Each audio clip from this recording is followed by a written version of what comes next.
probably the biggest selling point on this e-bike is that it doesn't look like an e-bike.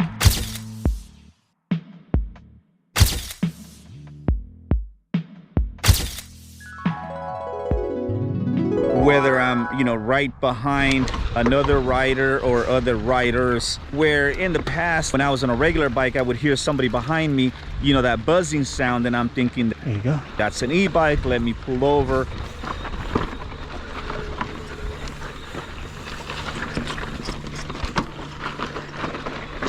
I'm hoping that folks would do the same thing for me.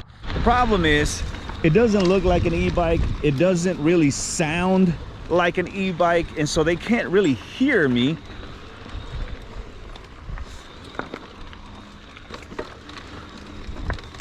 You know, once I get up to the top, comments continue to be the same. Dude, that does not look like an e-bike.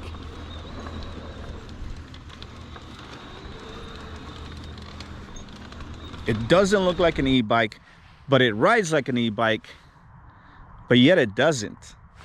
Let's begin with where we left off, and that is the replacement, the warranty replacement on my drive unit. If you're new to the channel and you've not watched the last video on this bike, I'm gonna link it at the end of this video.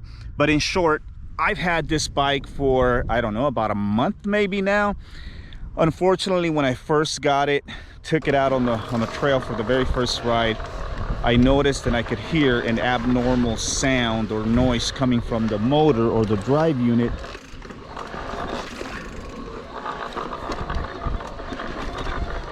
I quickly jumped online, went on to fazua.com, opened a warranty claim. 24 hours later, I got a message saying, take it to your preferred local bike shop. They had the bike for about 2 weeks. How you doing, man? Good, and you guys? They replaced it, and now the bike sounds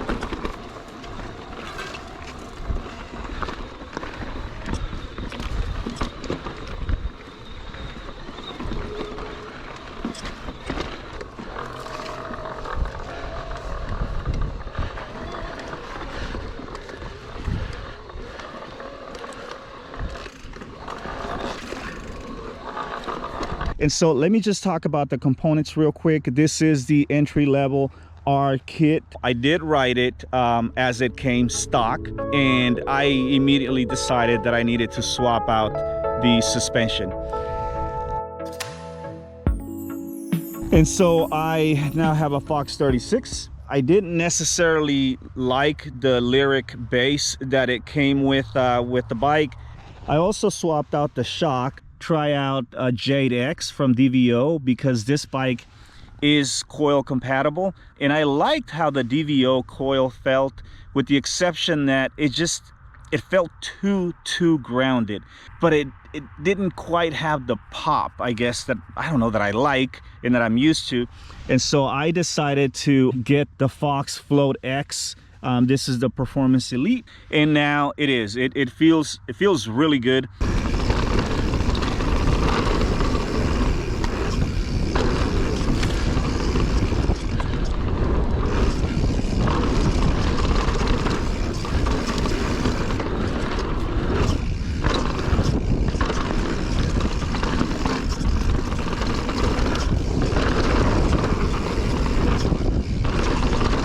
Just feels a little bit more playful and snappy while still remaining, you know, grounded when it needs to. A pleasant surprise has been the brakes, the DB8s. I thought right from the get-go I'm gonna have to swap out those brakes. They actually feel really good. They actually have the stopping power that I like, and I've not felt any brake fade whatsoever.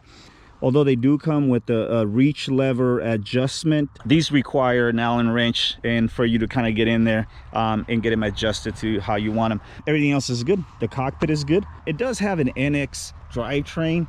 It's shifting well. It's working. I'm not going to swap it out. Other than that, the bike is stock and it feels amazing.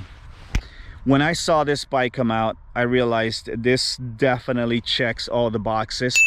in terms of the numbers of geometry. I am a fan, I guess, of a 1230-ish wheelbase.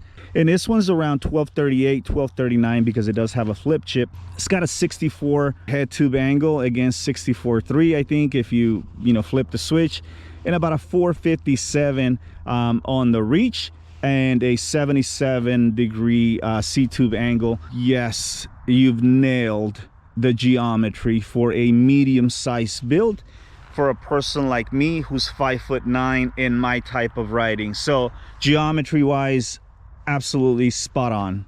One thing, right, to be mindful of, and you've probably seen this already in some of the other reviews about this bike or any bike that has the Fazua system here. So the ring selector here, it is, a bit plasticky, I guess, not the most high end, but it is minimalistic and it does work. Push it up, hold it for a couple of seconds, and it'll start right up. White LED lights, no power assist, and then you go to green, which would be breeze. I've not spent any time on breeze. And then you go up to river, which is the blue, and this is what I'm descending on all the time, really. And I feel that it just makes the bike feel like a normal bike. And then this is rocket.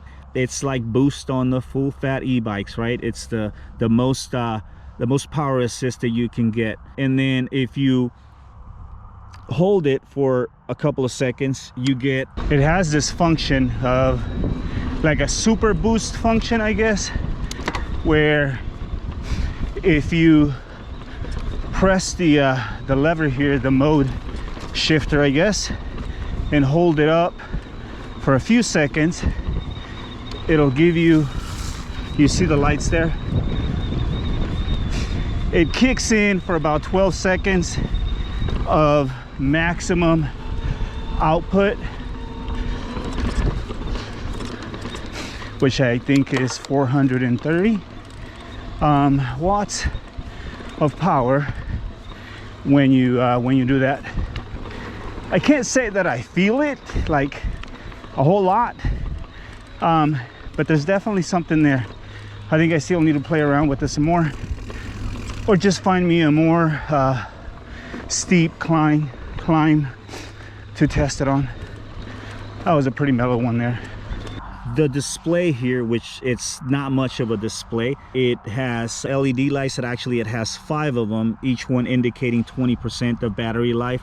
It is, again, plastic, so not super impressive. You pull this up and you manage to access a USB-C port through which you can connect to your computer and run some diagnostics and pull out all the information related to the drive unit and the system itself. It doesn't have like a fancy display and controls, what have you, but for me it works. It's simple. I'm actually glad that I don't have a little screen on here of any type. I just want to get on my bike and I just want to ride. I don't want to think too much about all kinds of other stuff, and so this setup just seems to work for me the best. This bike feels natural. When the power kicks in, it doesn't kick in a manner in which I have to hold on. It doesn't distract me. It doesn't surprise me.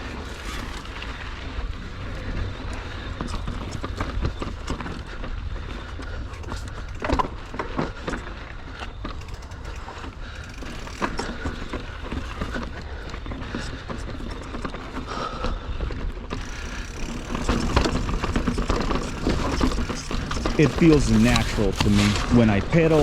It feels natural when I'm climbing, and it feels natural when I'm descending. That felt so natural. Pedaling through that techie climb there and out of it. I didn't feel like I was just trying to control the bike as the motor was pushing it forward. I actually felt like I was putting in the work.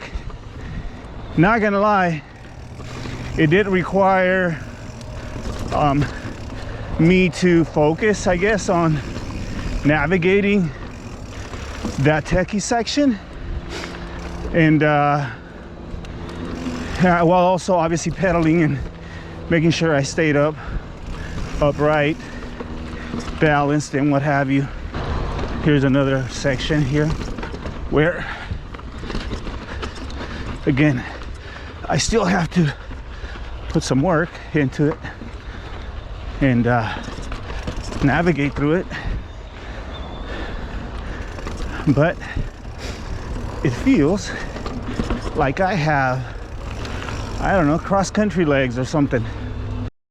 On the way down, the bike is amazing. I have ridden Santa Cruz before, so it's a very familiar feel. I do believe that the VPP suspension, it is perhaps the most plush, smooth, comfortable suspension linkage that's out there, and yeah, this bike delivers on that end.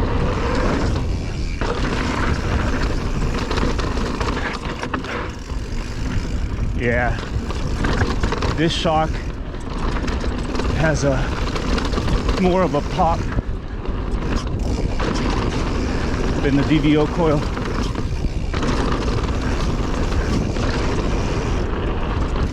Whether you're going through the rough or not, it's always comfortable.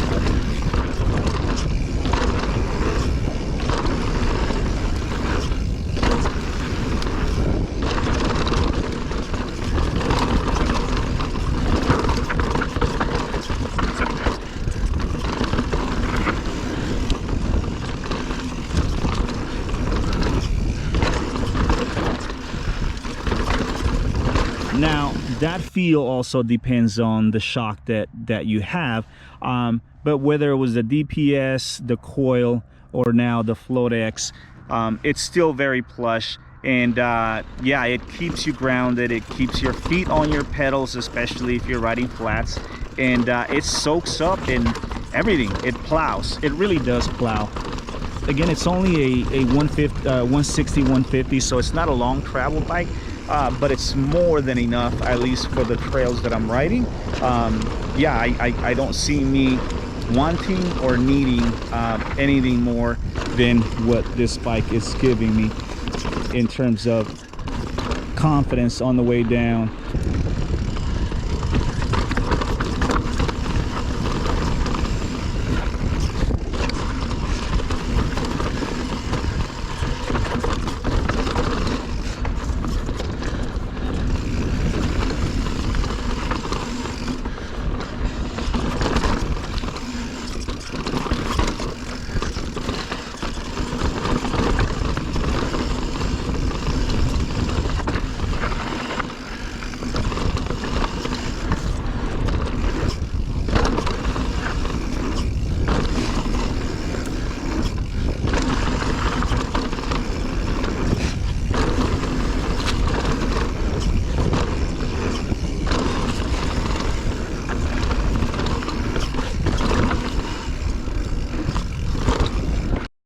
400 watt-hour battery, 60 Newton meters of torque with 430 watts of power. Let me share with you some information about on range, at least from my experience so far. So again, I'm 5'9". I weigh about 175, 180.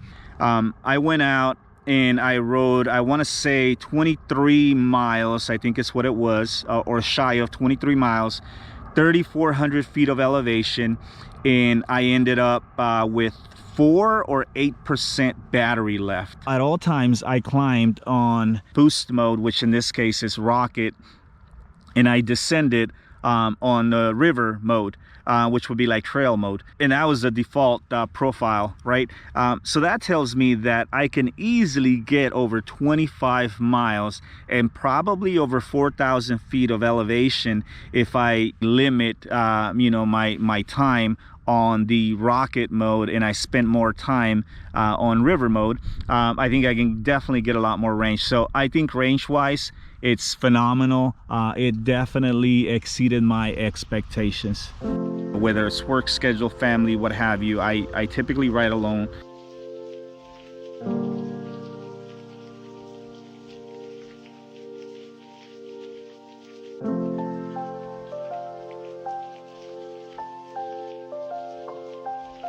On this bike, I'm putting an average, or I'm riding an average of about 15 to 20 miles. And yes, I'm not getting a complete workout like I would on my regular bike, but I'm satisfied with my riding because it feels natural. I'm satisfied with, you know, just being out there and pedaling up certain trails that I would stay away from in the past because they just weren't the most friendly, I guess, in terms of climbing uphill, because they would soak up, you know, my energy, and then I wanted to save that energy for the going down. I don't have to worry about that now. I go up on whatever trail and I climb whatever I need to climb because I know that fitness wise I'm not going to be fatigued for, you know, when I go down. And when I go down, the bike is going to feel like a regular bike. So there you have it. That is my 2023 Santa Cruz Heckler SL. It didn't get off to a great start, but I think we're on the right track now. I hope you enjoyed the video. If you did, hit that like button. If you haven't subscribed and you're still watching, subscribe now. Thank you for watching. Until next time, ride your own ride and God bless.